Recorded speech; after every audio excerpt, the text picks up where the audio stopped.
صدر محترم، اسٹیج پر بزرگان دین اور حاضرین جلسہ، آج کی اس محفل میں اور آج کی اس مبارک اجلاس میں میرا موضوع سخن دنیا کی سب سے پاکیزہ کتاب قرآن پاک ہے۔ ہمیں چڑھتے سورج کی طرح یقین ہے کہ قرآن کا ایک ایک حرف سچا اور صادق ہے۔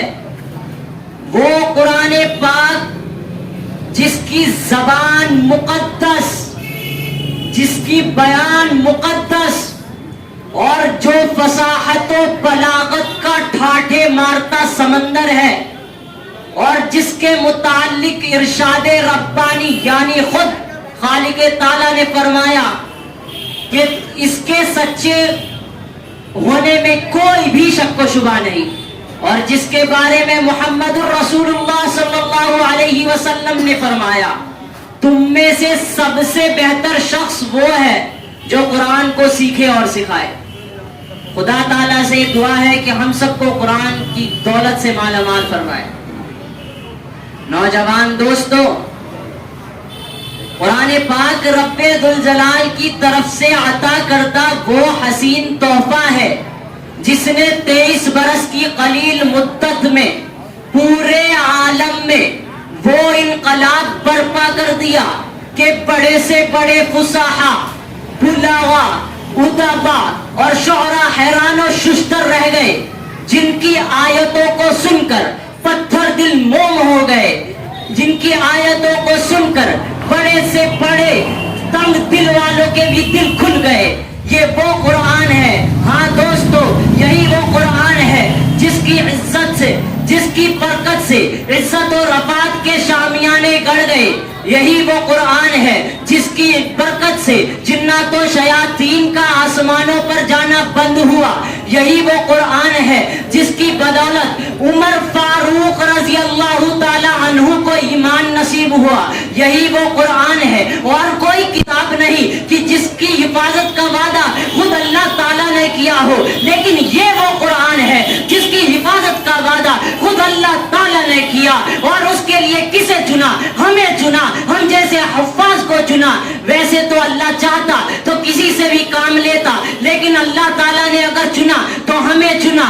اور یہ قرآن کوئی چھوٹی موٹی کتاب نہیں، یہ ایک صرف وہاں سجا دینے والی جو ہم گھروں میں تاکوں میں سجاتے ہیں۔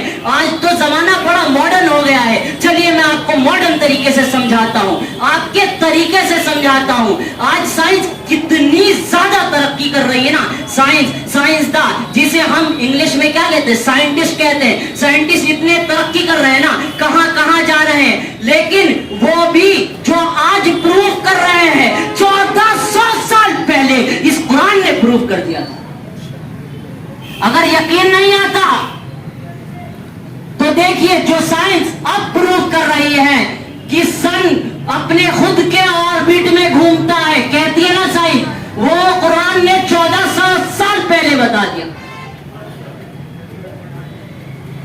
جو سائنس آج ترقی کر کے جس کو اب اس بات کا علم ہوا کہ دو سمندر ایک جگہ ہیں ہونے کے باوجود بھی آپس میں مل نہیں رہے، وہ قرآن نے کب کا فرما دیا، کب کا 1400 سال پہلے ہی بتا دیا۔ کس چیز کو بتاؤں میں؟ قرآن ایسا ہی نہیں ہے، صرف سیلف پہ سجانے والی کتاب نہیں ہے۔ قرآن دوسرے مذاہب کے لوگ اس سے سیکھ لے رہے ہیں، اس کو دیکھ کر اس کو اپنے اس میں ایکسپیریمنٹ کر رہے ہیں اور اس کو غلط ثابت کرنے کی کوشش کر رہے ہیں، لیکن نہیں کر سکتے۔ اگر میں، آپ، یہ چاند، سورج، ستارے، ہم سب بھی مل کر اس کا مقابلہ کریں یا اس کا انکار کرنا چاہیں تو بے شک یہ رب ذوالجلال کی طرف سے عطا کردہ بالکل سچی کتاب ہے یہ، اور اس کو کوئی بھی اس کا انکار کر ہی نہیں سکتا۔ ہاں بس کمال یہ ہے کہ اس خالق دو جہاں نے ہمیں چن لیا اس کی اور یہاں پیش کر دیا۔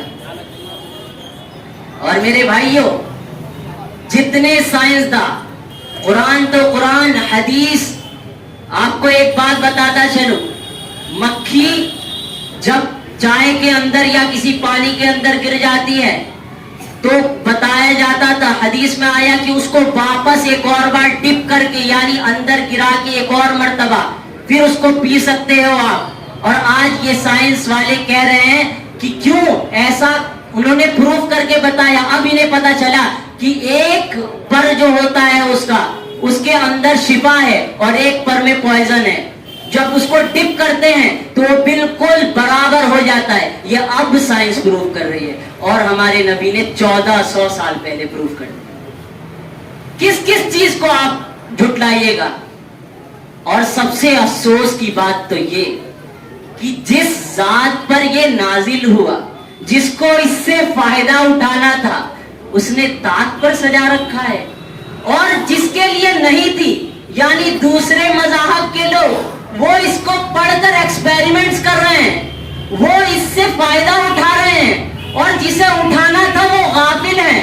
وہ کیا خوب کہا تھا نا کسی نے، وعدہ غلبہ ہے مومن کے لیے قرآن میں، وعدہ غلبہ ہے مومن کے لیے قرآن میں، پھر جو تو غالب نہیں. کچھ ہے کسر ایمان میں، یعنی ہمارا ایمان کمزور ہے. ہم نے در حقیقت قرآن کو پڑھنا ہی چھوڑ دیا ہے. ایک تو پڑھتے نہیں، پڑھتے تو سمجھتے نہیں، اور کچھ معلوم ہی نہیں کہ قرآن کیا ہو رہا ہے. اور کچھ لوگ کا یہ خیال ہے کہ قرآن کو رٹنا اور بے سمجھے پڑھنا بے سود ہے. اور افسوس صد افسوس اس قرآن کے بارے میں خیال کہ جس کے بارے میں شہنشاہ بدحا تاجدار مدینہ احمد مصطفیٰ محمد مجتبی سرکار دو عالم صلی اللہ علیہ وسلم نے ارشاد فرمایا، اقرا ورتقی ورتل کما کنت ترتل فی الدنیا فإن منزلک عند آخر آیت تقرأها. قیامت کے دن حافظ قرآن سے کہا جائے گا قرآن پڑھتا جا اور جنت کے درجوں پہ چڑھتا جا، اور ٹھہر ٹھہر کر پڑھ جیسا کہ تو دنیا میں ٹھہر ٹھہر کر پڑھا کرتا تھا. بس تیرا آخری مقام اور ٹھکانہ وہی ہے جہاں تو آخری آیت پر پہنچے. سمجھ جاؤ کتنی برکت ہے اس قرآن میں کہ جنت میں بھی اللہ تعالیٰ کہیں گے کہ پڑھتا جا اور جنت کے درجوں پہ چڑھتا جا. اللہ کے کلام کو جتنی بکس، ملینز آف بکس اس عالم میں موجود ہے، کئی بکس، لیکن کوئی بھی بک اس بک کا مقابلہ نہیں کر سکتی جس کو ہم قرآن مجید کہتے ہیں. اور اسی کو حدیث پاک میں فرمایا، فضل کلام اللہ علی سائر الکلام کفضل اللہ علی خلقہ، کہ اللہ کے کلام کو تمام کلاموں پر ایسی ہی فضیلت حاصل ہے جیسے کہ خود حق تعالی شانہ کو تمام مخلوق پر، یعنی جیسے اللہ تعالیٰ کو مخلوق پر کمانڈ ہے، وہ جو چاہے کر سکتا ہے، وہ سب سے افضل ہے ہم سب سے، ویسے ہی اللہ کا یہ کلام قرآن پاک جتنے کلام ہیں، جتنے بکس ہیں دنیا میں، ان سب سے افضل ہے، ان سب سے افضل. اور یقین نہیں آتا تو آج کتنی ہی ترقی ہو جائے، کچھ بھی ہو جائے، وہ آپ جا کر قرآن کو سمجھیے اور پتا چلے گا وہ اس کے اندر 1400 سال پہلے سے موجود ہے.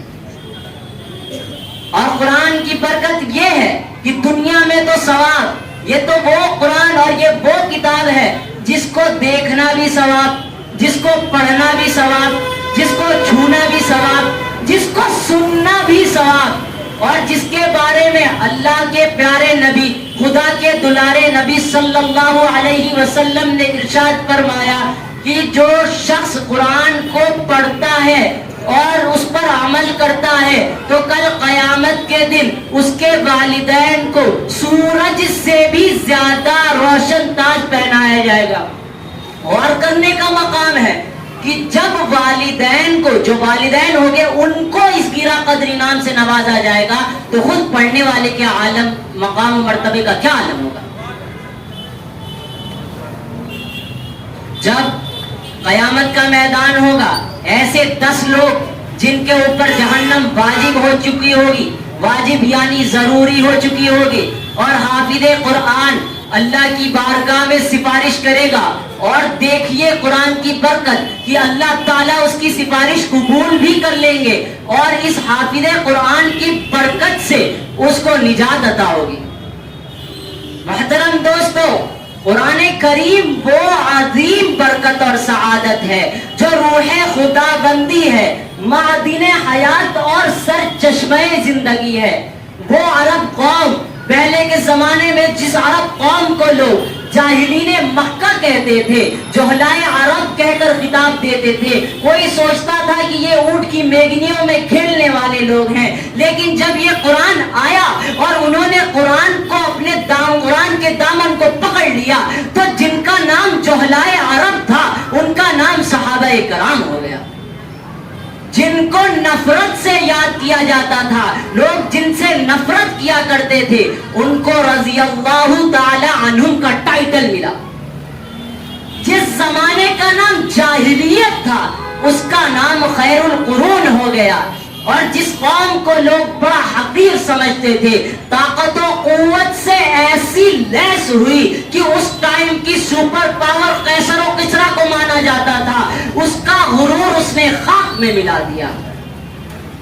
یہ تھی ہماری تاریخ، یہ تھا ہمارا پاس، اور آج دیکھ لیجئے اسی قوم کا آج مستقبل، آج کا یہ ماحول کیسا ہے۔ آج وہی قوم جس کے اوپر سر پہ تاج رکھا ہوا تھا، آج وہ قوم کتنی دور جا گری ہے اور غلامانہ زندگی بسر کر رہی ہے۔ بڑی افسوس کی بات ہے، بڑی افسوس کی بات ہے۔ قرآن پاک کے دامن کو اگر چھوڑ دیا تو پھر وہ دن دور نہیں کہ ہم خون کے آنسو روئیں گے، اور اگر قرآن کے دامن کو پکڑ لیا، اگر قرآن کے دامن کو پکڑ لیا، اس کی تعلیم کو حاصل کرنے لگے۔ اور ایک خاص بات بتانا چاہوں گا، آج مسلمانوں کی تعداد دوسرے نمبر پر آ چکی ہے، لیکن کوئی بڑا سائنسداں آپ کو نظر آتا ہے جو مسلمان ہو، کوئی بڑی چیز پہ دکھتا ہے جو مسلمان ہو۔ اس کی کمی کیا؟ کہ ہم نے قرآن پاک کو سجا رکھا ہے، اس کو پڑھ نہیں رہے، اس پر عمل نہیں کر رہے۔ تعلیم کوئی بری نہیں، آپ دنیا کی تمام ڈگریاں حاصل کرو، ضرور حاصل کرو، بلکہ سچ بتاؤں تو مسلمان کی تو یہی شان ہے کہ وہ کسی چیز میں پیچھے نہیں ہوتا، چاہے وہ کوئی بھی شعبہ ہو، چاہے وہ کوئی بھی میدان ہو، مسلمان ہے تو سب سے آگے ہوگا۔ اگر وہ اصل میں مسلمان ہے تو بالکل آپ حاصل کرو، 1000 ڈگریاں حاصل کرو، لیکن کوئی رول جو قرآن نے کہہ دیا، جو اللہ نے بتا دیا کہ نہیں یہ نہیں کرنا تمہیں، تو وہ نہیں کرو گے، باقی سب کرو گے، لیکن وہ نہیں کرو گے جو اللہ نے منع کر دیا۔ لیکن یہ پتہ کیسے چلے گا کہ کیا کرنا ہے اور کیا نہیں کرنا ہے جب قرآن ہی نہیں پڑھو گے؟ بڑے افسوس کی بات ہے، آج بھی یہ قوم بہت بلندیوں پہ جا سکتی ہے، لیکن جب کہ وہ قرآن کی دامن کو اچھے سے پکڑ لے، اور کچھ چیزیں یہ کہ برین کے ایناٹومی، یعنی برین کے اندر برین کیسا ہے، کیسے فنکشن کرتا ہے، یہ اب سائنٹسٹ بتا رہے ہیں، لیکن اصل میں بتائیں تو یہ 1400 سال پہلے قرآن نے بتا دیا تھا۔ بچہ کیسے پیدا ہوتا ہے، کیسے وہ پرورش پاتا ہے ماں کی پیٹ میں، یہ اب سائنس بتا رہی ہے، لیکن قرآن نے تو 1400 سال پہلے بتا دیا تھا۔ اور کیسے سن اپنی آربٹ میں گھومتا ہے، یہ اب سائنس والے بتا رہے ہیں، لیکن قرآن نے تو 1400 سال پہلے بتا دیا تھا۔ تو کیا خوب کسی نے کہا ہے کہ تلاش علم تو پہنچ گیا کہاں سے کہاں تک جہاں میں، تلاش علم تو پہنچ گیا کہاں سے کہاں تک جہاں میں، بتا تو صحیح وہ کون سا سبق ہے جو خدا نے نہیں رکھا ہے قرآن میں۔ بس انہی چند باتوں کے ساتھ میں اپنی بات کو اس بات پر مکمل کرتا ہوں کہ بس دنیا کی تعلیم کے ساتھ اپنے بچوں کو ایسی پرورش کریں کہ اس کا ایک چلنا پھرنا گھومنا پھرنا سب سنت کے مطابق ہو، اور قرآن کو روزانہ پڑھے، تاکوں پہ نہ سجایا جائے بلکہ دل میں سجایا جائے۔ وما توفیقی الا باللہ۔